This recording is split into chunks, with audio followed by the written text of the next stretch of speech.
Marshmallows friends, it is National Hot Cocoa Day. We're going to go ahead and make some hot cocoa, but we're going to go pumpkin spice. So we're going to make a little bit different pumpkin spice hot cocoa, and I'm going to just go over the ingredients. I'm going to have the breakdown for everything in the description box below, as well as links both at Walmart and at Amazon, where you can find all of these ingredients or these ingredients similar to these ingredients.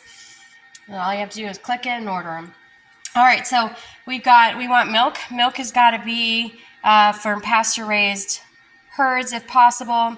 It doesn't have to be from pasture-raised herds, but it is highly suggested it is. It also is highly suggested that it is minimally processed, not homogenized, and never ultra-pasteurized. The moment that you over-pasteurize or homogenize your milk is the moment you kill off all the really good nutrients that you need, why drink the milk? Then everything that is good in there is dead, along with the bad things, so you're getting a trade-off. So you definitely want it to be pasteurized, and you want it to be minimally processed, but you don't want it to be ultra-pasteurized.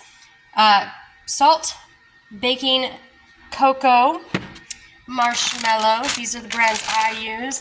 The mini chocolate chips, you want to use half and half, or you can use a heavy whipping cream. It is completely up to you about how thick you want your drink to be.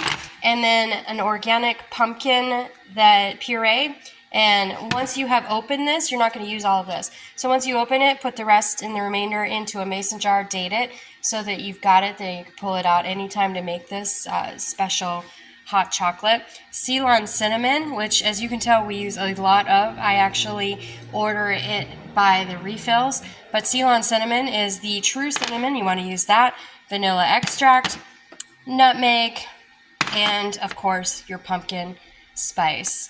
All right, let's get cooking. I'll again include everything down in the description box below, including this pan and how much I love this Las Cruces pan. And once you got all your ingredients mixed up in the pan, turn it onto medium-high and stir consistently with a whisk to mix all the fixings up in the process. Once it's all fully incorporated, it'll melt pretty fast because we use small chips. And everything will come together very quickly. Scoop it into your cups and toss on some marshmallows, a sprinkle of cinnamon on the top. And remember, cinnamon is great at reducing blood sugar spikes. So you always want to, when you're doing something sugary, you always want to add cinnamon to it if you can. If it's not adverse effects to any kind of medication that you're taking, or if you're on a restricted diet where you can't do cinnamon, then of course you don't want to do it.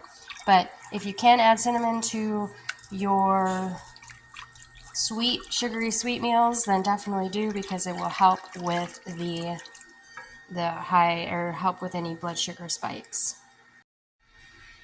All right, so this is how it should look. You'll see the spices in there, which make for a great hot cocoa.